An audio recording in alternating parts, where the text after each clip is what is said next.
traditional animator a long time ago, and loved animation, always been my first love. But the industry was getting smaller and smaller, and more people were doing it on the computer, learning the computer. So I decided to take a big leap, and I did an MA in Bournemouth, and paid for myself, and sort of took myself out of work, and life changed from there on, really. And that was 1994, and it was just at the sort of start of the industry in the UK, and I found myself knocking on a few company doors. Went to Cinesite. They had a bar. And I thought, I really like this company, I'm going to go for it. And I've been there ever since, which is crazy. But my life has changed along with the industry, really. So I moved up through doing 3D, 2D, then into sort of sequence supervision, and then VFX supervision. So.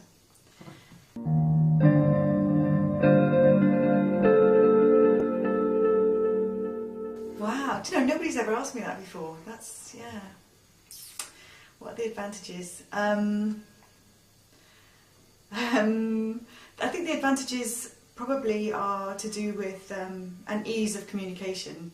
I find it very easy to talk to people, and I think I have an enthusiasm for the job, and so I find it quite easy to, I hope I find it easy to get the best out of people.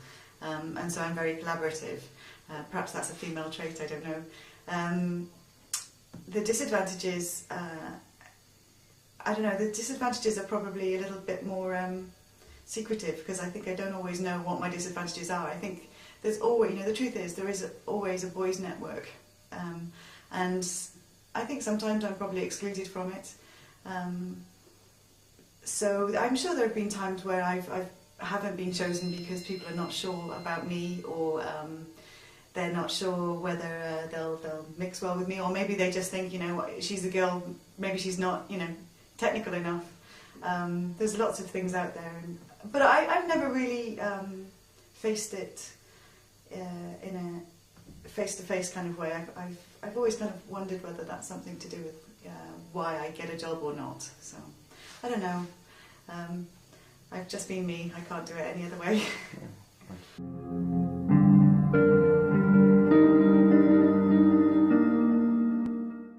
Oh wow, yeah. Huge changes over the last 17 years. Advances in tracking, for example, sounds simple really, but you know, back in the day it took a long time to track something. You wouldn't always get the right camera information. Everything had to be hand tracked, and I know that's still a problem now, but you know, the tracking software that's out there, you can resolve lenses, work out 3D space in a much more time efficient way, at least.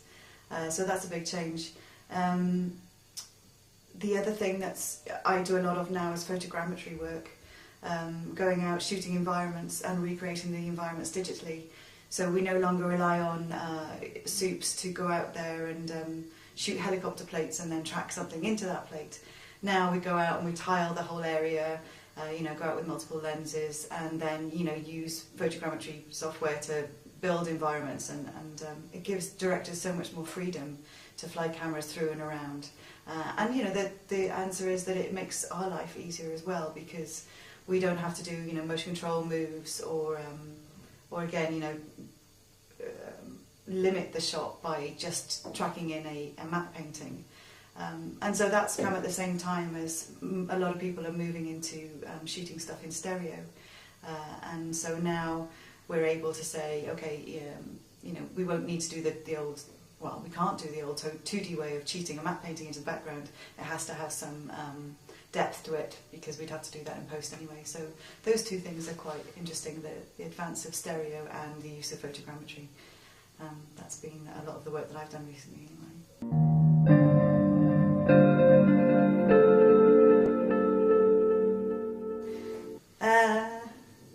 The things I really enjoy doing are travelling to different countries. I adore that, and it's a real privilege to be taken by a film company, and you know, I've travelled a long way around the world. Utah for John Carter, Morocco for Prince of Persia, Tomb Raider, I went to Iceland, and you get to see a different side of the world, and you're looked after very well. And I always say I'm going to take my family there afterwards, and I never do. So yeah, the next show I'd love to travel with them, whatever that may be. but that's exciting.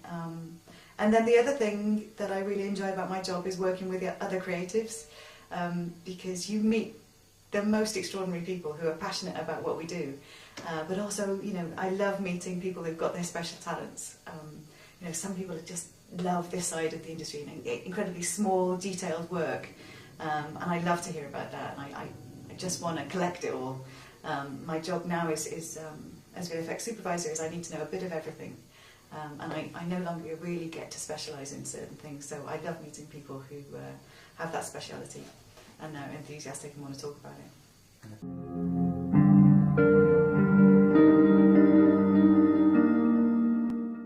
Oh wow. Do you know what? I think it might be when I worked on Charlie and the Chocolate Factory, and I adore Tim Burton. I've always loved his films, and we were shooting in Germany, I think, and we went out for dinner, and he said, I'm travelling home tomorrow, when are you going back? And I went, oh, you know, the day after tomorrow. I just had my daughter, so she was only 6 months old, and he said to me, you know, you must fly back tomorrow. I just left it there, and then the following day I got a call from Tim Burton saying, would you like to fly home on my private jet? So I flew with Tim Burton and the neg for the film, and he just did that out of kindness because he knew that I wanted to get back to my family. So yeah, Tim Burton, he's a god in my world.